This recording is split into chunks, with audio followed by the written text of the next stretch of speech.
Assalamualaikum warahmatullahi wabarakatuh. Kami dari kelompok 3 akan mempresentasikan ruang kolaborasi topik 2 tentang pembelajaran berdiferensiasi. Anggota kelompok kami terdiri 1 Ella Utami Putri Wulandari, Mary Dwi Prastiwi, Imro'atus Solihah, Fadiatus Saada, dan Khofifah Indar Parawansa. Yang pertama yaitu tentang aspek pembelajaran berdiferensiasi yang terdiri dari 4 aspek. Yang pertama yaitu dari konten atau isi, kemudian yang kedua proses, yang ketiga produk, dan yang keempat adalah lingkungan belajar. Yang pertama adalah pembelajaran berdiferensiasi konten. Pembelajaran berdiferensiasi konten ini adalah pembelajaran yang disesuaikan dengan kebutuhan peserta didik yang mencakup materi yang diajarkan atau disampaikan pada peserta didik, yang tentunya dengan mempertimbangkan pemetaan kebutuhan belajar peserta didik, baik itu dalam aspek kesiapan belajar, aspek minat peserta didik, dan aspek profil belajar peserta didik atau kombinasi dari ketiganya. Kemudian tips dari membuat pembelajaran berdiferensiasi konten, yang pertama yaitu kontekstual. Nah, di sini pembelajaran kontekstual ini adalah dirancang yang menghubungkan materi pembelajaran dengan konteks kehidupan nyata yang dialami oleh peserta didik. Kemudian yang kedua adalah pembelajaran konten yang tidak to the point. Nah, cara induktif sangat disarankan untuk memotivasi siswa menemukan ide atau pokok permasalahan. Setelah mereka membaca atau menganalisis materi yang diberikan, hal ini akan membuat siswa menjadi pasif untuk berpikir ke arah yang lebih kritis dan menantang. Kemudian yang ketiga, tipsnya adalah jangan lupakan tema besar materi. Ketika konten disusun lebih kecil dan fokus pada suatu materi kecil, terdapat kemungkinan siswa akan kehilangan gambar besar dari keseluruhan materi. Selain itu, terkadang siswa kesulitan menghubungkan antara suatu pengetahuan dengan pengetahuan yang lain. Kemudian tips yang keempat adalah merancang pembelajaran pada pendekatan konten yang meningkatkan kolaborasi. Nah, di sini guru sering lupa dalam merancang pembelajaran yang dapat meningkatkan kemampuan kolaboratif. Maka di sini guru harus melihat materi pembelajaran yang dapat menstimulasi inquiry dan percakapan untuk siswa yang mempelajari. Yang terakhir adalah apersepsi kegiatan pembelajaran. Apersepsi di sini adalah berfungsi dalam membawa dunia mereka ke dunia yang akan mereka pelajari. Artinya, mengaitkan apa yang telah diketahui atau dialami dengan apa yang akan dipelajari. Sebagai seorang guru, sering dalam pembelajaran dengan pendekatan konten, lupa bahwa siswa bisa saja memiliki pengetahuan sebelumnya. Uji pengetahuan siswa mengenai materi yang akan diajarkan akan penting untuk menguji apersepsi. Yang terakhir adalah mudah dipahami dan interaktif. Guru merancang pengalaman belajar yang menyenangkan melalui media pembelajaran yang interaktif atau kegiatan eksperimen. Sebaiknya guru memberikan ruang bagi siswa untuk eksplorasi.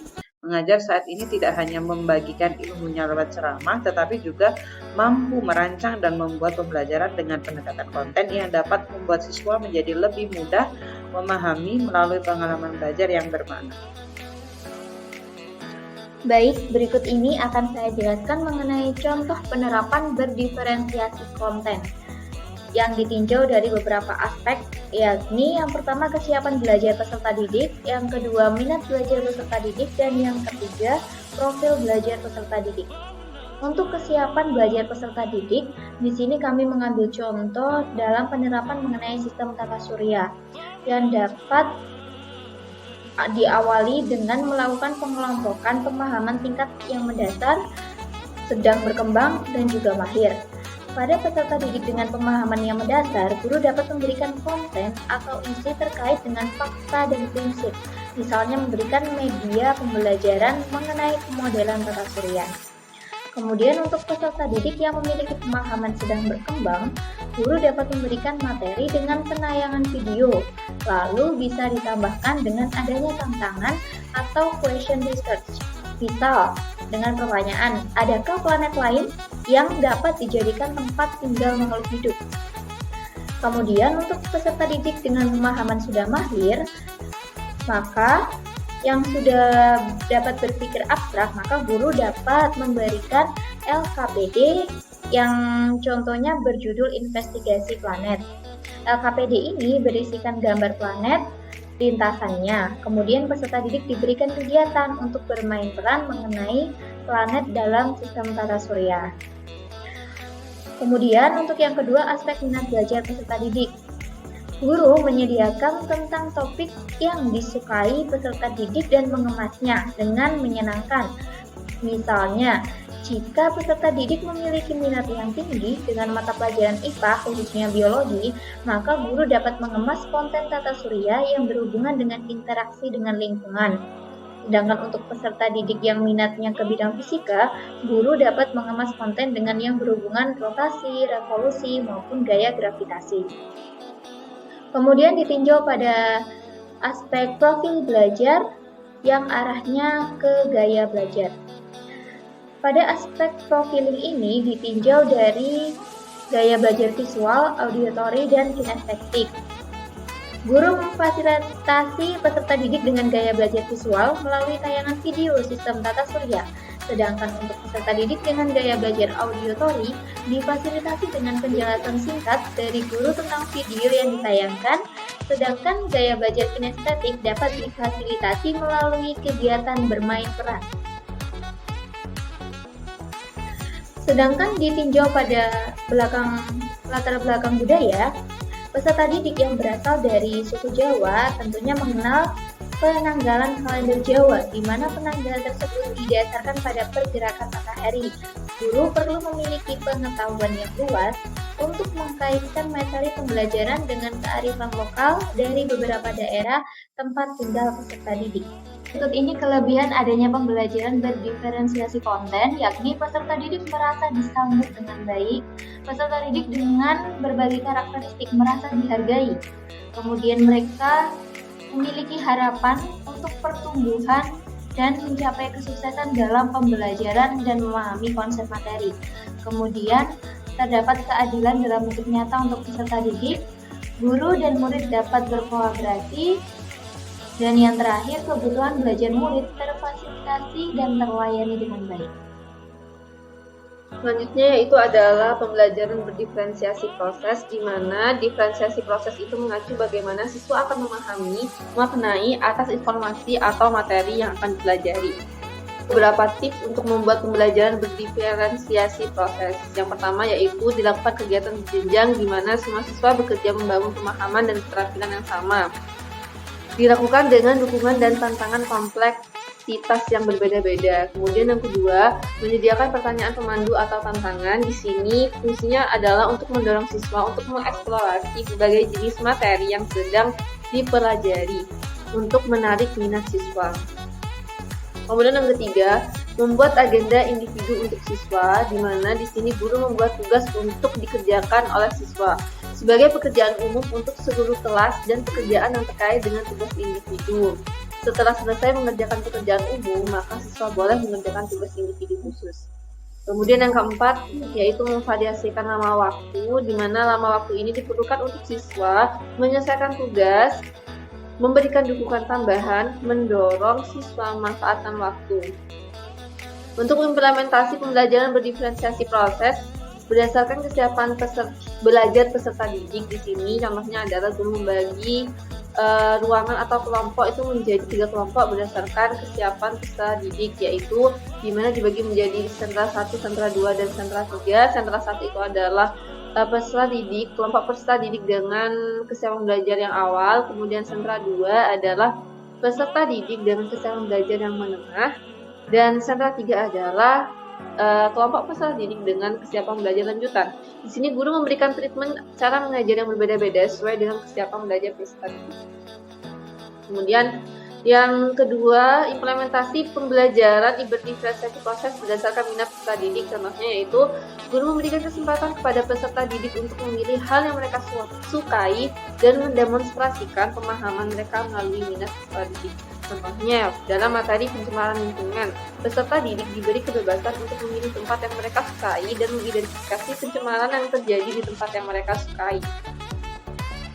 Dan yang terakhir yaitu berdasarkan profil peserta didik, di mana guru merancang proses pembelajaran melalui kegiatan di AKPD yang memfasilitasi gaya belajar peserta didik. Contohnya dalam kelas itu ada peserta didik yang dengan gaya belajar visual, auditory, dan kinestetik, maka guru dapat menyisipkan kegiatan dengan mengamati gambar video. Untuk yang peserta didik dengan gaya belajar visual, podcast atau video pembelajaran. Untuk peserta didik dengan gaya belajar auditory dan kegiatan praktikum atau games yang menyangkut dengan hands-on activity yang mengasah motorik. Untuk peserta didik yang dengan gaya belajar kinestetik. Kemudian yang selanjutnya adalah pembelajaran berdiferensiasi produk. Diferensiasi produk sendiri adalah variasi hasil dari tugas pembelajaran atau variasi untuk penilaian hasil belajar peserta didik. Tugas dan penilaian untuk masing-masing peserta didik dibuat beragam, namun masih tetap mengacu pada tujuan pembelajaran yang sama. Strategi dalam diferensiasi produk ini, penugasan produk harus membantu peserta didik secara individu maupun kelompok. Kemudian, yang kedua adalah menentukan kembali atau memperluas apa yang dipelajari peserta didik selama satu periode waktu tertentu, yakni selama 1 semester atau dalam 1 tahun. Implementasi diferensiasi produk contohnya yang pertama adalah karangan atau tulisan, yang kedua adalah hasil ujian tes, yang ketiga adalah pertunjukan, yang keempat presentasi, yang kelima pidato, keenam rekaman, 7 podcast, dan kedelapan adalah diagram. Selanjutnya yaitu pembelajaran berdiferensiasi lingkungan belajar. Lingkungan belajar sendiri adalah suatu kondisi, pengaruh, serta rangsangan yang berasal dari luar yang memberi pengaruh pada peserta didik, di mana hal-hal tersebut juga meliputi beberapa hal seperti pengaruh fisik, sosial, dan intelektual. Nah, peranan lingkungan belajar ada 5, yaitu meningkatkan motivasi belajar peserta didik, membangun iklim belajar yang positif, peserta didik nyaman dalam belajar, belajar lebih efektif dan efisien, mendorong pengembangan gaya belajar yang berbeda.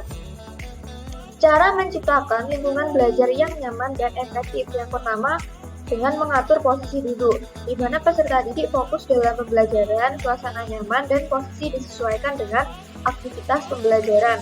Kemudian, memperbanyak interaksi. Guru memperbanyak interaksi dengan peserta didik untuk lebih dekat dan meningkatkan motivasi peserta didik dalam belajar. Yang terakhir, menggunakan teknologi, yaitu mengikutkan teknologi dalam menciptakan pembelajaran yang interaktif. Berikutnya, implementasi pembelajaran diferensiasi lingkungan belajar berdasarkan dari kesiapan belajar. Guru membagi ruangan menjadi 3 kelompok sesuai dengan kesiapan belajar masing-masing peserta didik. Kemudian meminta mereka untuk pergi ke sentra belajarnya masing-masing. Di setiap sentra, guru menyiapkan materi pelajaran sesuai dengan kesiapan belajarnya. Sentra 1 untuk peserta didik dengan kesiapan belajar awal. Sentra 2 untuk peserta didik dengan kesiapan belajar menengah. Sentra 3 untuk peserta didik dengan kesiapan belajar lanjutan. Berikutnya, implementasi pembelajaran berdiferensiasi lingkungan belajar berdasarkan minat peserta didik. Pembagian sentra atau pojok belajar berdasarkan minat, seperti misalnya pada pembelajaran IPA, guru membagi sentra berdasarkan sentra 1 untuk peserta didik yang menyukai teknologi, disediakan komputer atau tablet untuk membuat infografis atau mendengarkan rekaman audio. Sentra 2 untuk peserta didik yang gemar membaca, disediakan perpustakaan mini dengan buku-buku yang sesuai materi, dan sentra 3 untuk peserta didik yang menyukai seni, disediakan berbagai media seni untuk menginterpretasikan tulisan dalam bentuk karya seni. Terakhir, implementasi pembelajaran berdiferensiasi lingkungan belajar berdasarkan profil gaya belajar. Berikut implementasi pembelajaran berdiferensiasi berdasarkan gaya belajar peserta didik. Yang pertama, auditory, menyediakan lagu atau musik saat berdiskusi. Kemudian visual, menyediakan poster, infografis, bagan, dan torso. Yang terakhir, kinestetik, dengan menyediakan berbagai permainan seperti ular tangga dan monopoli. Terima kasih, ada kurang lebihnya mohon maaf. Wassalamualaikum warahmatullahi wabarakatuh.